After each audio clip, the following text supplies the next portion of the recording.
혹시 우선 여쭤보고 싶은 게 이제 탄핵 기각에 대한 흉흉한 소문들이 있잖아요. 그런 거 들어보셨죠? 그거 탄핵 기각의 가능성에 대해서는 어떻게 보세요? 이 강물이 이렇게 굽이치기는 해도 이 바다로 가지 산으로는 안 갑니다. 이 강물은 끝내 바다로 가는 거지 산으로 가지는 않습니다. 지금 이 국면은 뭐 기각이냐 용이냐 차원이 아니고 전체적으로 이제 국가의 어떤 운명을 가름하는 그런 법률적인 행위가 아니고 역사적인 행위이기 때문에 그건 그렇게 기각이 된다거나 그런 거는 결코 없을 겁니다.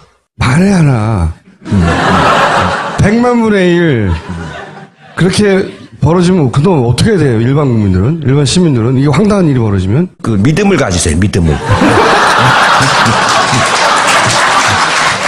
사실은 이런 얘기 하더라고요. 이 재판, 판사들이 하는 말. 제가 이제 주로 판사들한테 말을 물어봤거든요. 어려운 재판일 때, 어떠냐고, 마음이.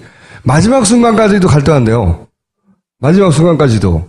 이거 지금, 기각설 뭐 이런 얘기 물어보면 판사들은 다 들어봤어요. 그런 얘기를. 이거는 좀 다르고요. 판사가 네. 이제 합의부라고 하더라도 그거는 주심이 있고, 이제, 맞은 배심이 있는 그런 그 재판부고, 이거는 8명이 집단 토론을 하는 평의를 거칩니다. 네.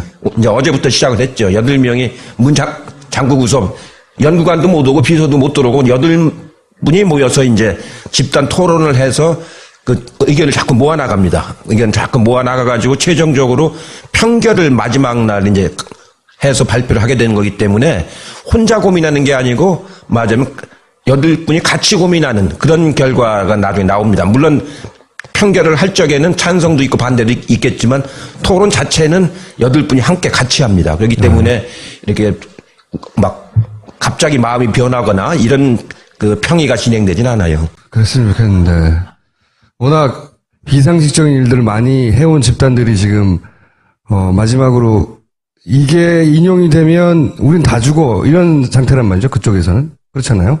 그런 심리 상태겠죠. 지금 그 헌법재판관 분들 중에서 제가 이제 아는 분들이 한 절반 정도 되고, 모르는 사람이 한 절반 정도 되는데요. 대체적으로 보면은 이 개인적인 성향하고 이 평의 결과하고 같진 않거든요. 아, 그래요? 요거 자체 하나하나를 가지고 검토를 하면서 본인의 성향이 보수적이더라도 맞으면 평결에 어떤 결과가 나올 때 나라가 어떻게 되겠는가. 그러니까 이게 이제 형사처벌이 아니고 형상책임이라고 그럽니다. 형상책임. 그러니까 그 직분에 맞는 일을 했는가 안 했는가. 이 형상책임을 묻는 거기 때문에 그렇게 엉뚱한 결과가 나오거나 그럴 가능성은 매우 적습니다. 그러면 탄핵 인용되기까지 저희가 할 일은 집회 열심히 참여하고 목소리를 내고 그리고 얼마나 많은 사람들이 이걸 원하는지 보여주고 이거네요. 그게 중요하죠. 왜 그러냐면은 12월 3일 날 그때 200만 명 가까이 모였는데 그거 모이기 전까지는 아까 말한 바른정당 의원들 있지 않습니까? 그분들이 흔들렸었어요. 네. 뭐 대통령이 물러나겠다는데 뭐 꼭 탄핵까지 해야 되느냐 흔들리는 모습이 역력했었습니다. 그러다가 12월 3일 날 그 집회를 보고서 월요일 날부터 태도가 바뀌더라고요. 그래가지고 나중에 234명까지 이제 우리는 200명을 겨우 넘길 거라고 봤는데 234명까지 나왔거든요. 그거 보면은 아무래도 그 촛불의 민심, 그 절절한 그 소망 이게 큰 영향을 미칩니다. 만약에 100만 분이라도 탄핵 기각되면 매일 나오세요. 이제 앞으로 저희 방송에. 책임지시고. 자, 벌어지면 그동안 어떻게 돼요? 일반 국민들은? 일반 시민들은? 이게 황당한 일이 벌어지면? 그 믿음을 가지세요. 믿음을. 사실은 이런 얘기 하더라고요. 이 재판, 판사들이 하는 말. 제가 이제 주로 판사들한테 말을 물어봤거든요. 어려운 재판일 때, 어떠냐고, 마음이. 마지막 순간까지도 갈등한대요. 마지막 순간까지도.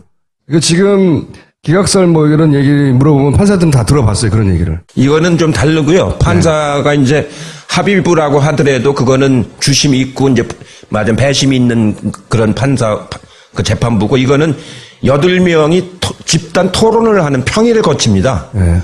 이제 어제부터 이 형상 책임을 묻는 거기 때문에 그렇게 엉뚱한 결과가 나오거나 그럴 가능성은 매우 적습니다. 그러면 탄핵 인용되기까지 저희가 할 일은 집회 열심히 참여하고 목소리를 내고 그리고 얼마나 많은 사람들이 이걸 원하는지 보여주고 이거네요. 그 중요하죠. 왜 그러냐면은 12월 3일 날 그때 200만 명 가까이 모였는데 그거 모이기 전까지는 아까 말한 바른정당 의원들 있지 않습니까? 그분들이 흔들렸었어요. 네. 뭐 대통령이 물러나겠다는데 뭐 꼭 탄핵까지 해야 되느냐 흔들리는 모습이 역력했었습니다. 그러다가 12월 3일 날 혹시 우선 여쭤보고 싶은 게 이제 탄핵 기각에 대한 흉흉한 소문들이 있잖아요. 그런 거 들어보셨죠? 그거 탄핵 기각의 가능성에 대해서는 어떻게 보세요? 이 강물이 이렇게 굽이치긴 해도 이 바다로 가지 산으로는 안 갑니다. 이 강물은 끝내 바다로 가는 거지 산으로 가지는 않습니다. 지금 이 국면은 뭐 기각이냐 용이냐 차원이 아니고 전체적으로 이제 국가의 어떤 운명을 가름하는 그런 법률적인 행위가 아니고 역사적인 행위이기 때문에 그건 그렇게 기각이 된다거나 그런 거는 결코 없을 겁니다. 만에 하나 100만 분의 1 그렇게 시작을 했죠. 8명이 문 잠그고서 연구관도 못 오고 비서도 못 들어오고 8분이 모여서 이제 집단 토론을 해서 그 의견을 자꾸 모아나갑니다. 의견을 자꾸 모아나가가지고 최종적으로 평결을 마지막 날 이제 해서 발표를 하게 되는 거기 때문에 혼자 고민하는 게 아니고 맞으면 8분이 같이 고민하는 그런 결과가 나중에 나옵니다. 물론 평결을 할 적에는 찬성도 있고 반대도 있겠지만 토론 자체는 8분이 함께 같이 합니다. 그렇기 때문에 이렇게 막 갑자기 마음이 변하거나 이런 그 평의가 진행되진 않아요. 그랬으면 좋겠는데 워낙 비상식적인 일들을 많이 해온 집단들이 지금 마지막으로 이게 인용이 되면 우린 다 죽어 이런 상태란 말이죠. 그쪽에서는 그렇잖아요. 그런 심리 상태겠죠. 지금 그 헌법재판관 분들 중에서 제가 이제 아는 분들이 한 절반 정도 되고 모르는 사람이 한 절반 정도 되는데요. 대체적으로 보면은 이 개인적인 성향하고 이 평의 결과하고 같진 않거든요. 아, 그래요? 요거 자체 하나하나를 가지고 검토를 하면서 본인의 성향이 보수적이더라도 맞으면 평결에 어떤 결과가 나올 때 나라가 어떻게 되겠는가. 그러니까 이게 이제 형사처벌이 아니고 형상 책임이라고 그럽니다. 형상 책임. 그러니까 그 직분에 맞는 일을 했는가 안 했는가.